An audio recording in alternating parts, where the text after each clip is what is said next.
Você sabe o que é uma metáfora? A metáfora é uma figura de linguagem que consiste em dizer que uma ideia é outra, por meio de uma associação de significados. Metáfora vem do grego metaforá. Meta significa mudança ou transformação, e forá tem relação com levar, portar. A metáfora é uma figura de linguagem que faz uma comparação implícita, ou seja, a metáfora atribui um sentido figurado a uma palavra sem a necessidade de utilizar termos comparativos explícitos como tal que, igual a, por exemplo, como, etc. Um exemplo é o famoso verso de Luís de Camões: Amor é fogo que arde sem se ver.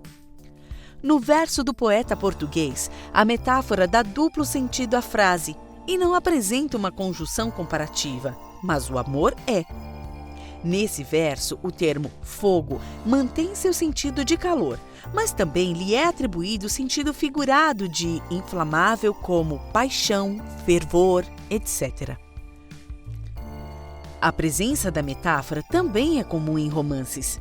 Em A Volta ao Mundo em 80 Dias, de Júlio Verne, o protagonista Phileas Fogg e seu criado Passport percorrem o mundo conhecendo diferentes lugares e pessoas. Na Índia, eles conhecem a rainha de Almenagara, que descrevem como os seus cabelos reluzentes, regularmente divididos ao meio, emolduram-lhe os contornos harmoniosos de suas faces delicadas e alvas, cintilantes de lustre e de frescor. Suas sobrancelhas de ébano têm a forma e o poder do arco de Cama, deus do amor, e sob os longos cílios sedosos, na pupila negra de seus grandes olhos límpidos, navegam como nos lagos sagrados do Himalaia os reflexos mais puros da luz celeste.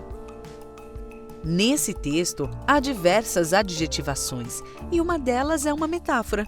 As sobrancelhas de ébano, que se referem à cor acastanhada da madeira. Também compara o formato das sobrancelhas com o arco, no sentido de indicar que ela é arqueada, mas também com arco no sentido figurado de instrumento de luta, de armação curva e flexível. O romance Dom Casmurro, do escritor brasileiro Machado de Assis, também apresenta metáforas memoráveis. A obra é narrada em primeira pessoa por Bentinho. O narrador-personagem conta sobre sua relação com Capitu, vizinha e amiga de infância desde os momentos de juventude, com a descoberta da paixão, ao casamento e a dúvida da traição da amada. Em suas descrições, mesmo na fala de outro personagem, Bentinho apresenta uma caracterização de Capitu, que pode ser relacionada aos seus sentimentos e à história.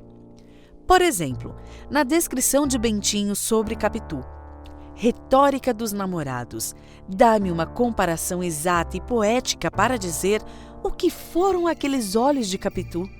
Não me acode imagem capaz de dizer, sem quebra da dignidade do estilo, o que eles foram e me fizeram.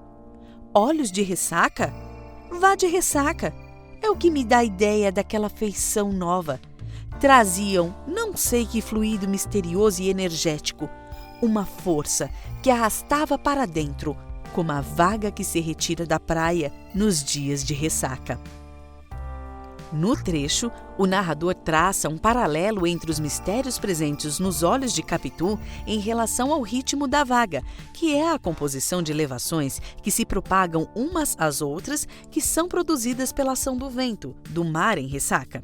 Com isso, Bentinho quer dizer que Capitu é misteriosa como o mar, tem os mistérios do mar, que representa a dinâmica energética da vida. Machado de Assis também recorria às metáforas quando queria falar sobre substantivos abstratos, por exemplo, em Esaú e Jacó. O romance conta a história dos gêmeos Pedro e Paulo, que eram idênticos na aparência, mas completamente diferentes na personalidade e rivais na vida política.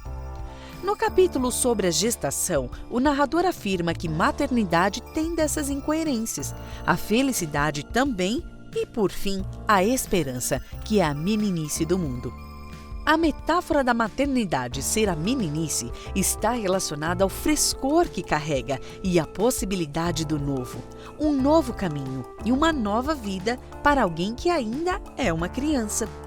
Nesse trecho, o romance relaciona à maternidade o sentido de esperança, o sentido de renovação, de otimismo e até mesmo de ingenuidade.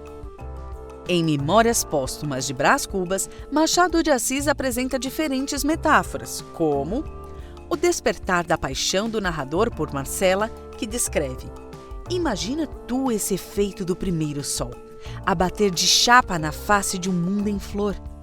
Pois foi a mesma coisa, leitor amigo, e se alguma vez contaste 18 anos, deves lembrar-te que foi assim mesmo. O sentido que o autor brasileiro dá ao despertar da paixão aproxima-se dos sentidos propostos ao verso de Camões, pois relaciona a paixão com os efeitos dos primeiros raios de sol, tanto na luminosidade como no calor. Outro autor brasileiro que utilizou a metáfora como figura de linguagem em seus romances foi Raul Pompeia. Em O Ateneu, o livro é narrado por Sérgio, que conta sobre as suas vivências no início de sua adolescência em um colégio interno chamado Ateneu. Suas recordações desse período não são muito felizes e positivas, por isso torna-se apropriada a metáfora que ele cria para a passagem do tempo. Aqui, suspendo a crônica das saudades. Saudades verdadeiramente? Puras recordações. Saudades, talvez, se ponderarmos que o tempo é a ocasião passageira dos fatos, mas, sobretudo, o funeral para sempre das horas. A metáfora mostra que o tempo faz as horas morrerem. A comparação implícita traz uma ideia de perda do tempo que passa devido ao tom amargo das lembranças, que deveriam ser repletos de encanto e nostalgia. Como vimos, a metáfora está presente em diferentes romances. Os autores valem-se dessa figura de linguagem para deixar a narrativa mais forte, poética ou irônica, relacionando palavras e significados, enriquecendo a história.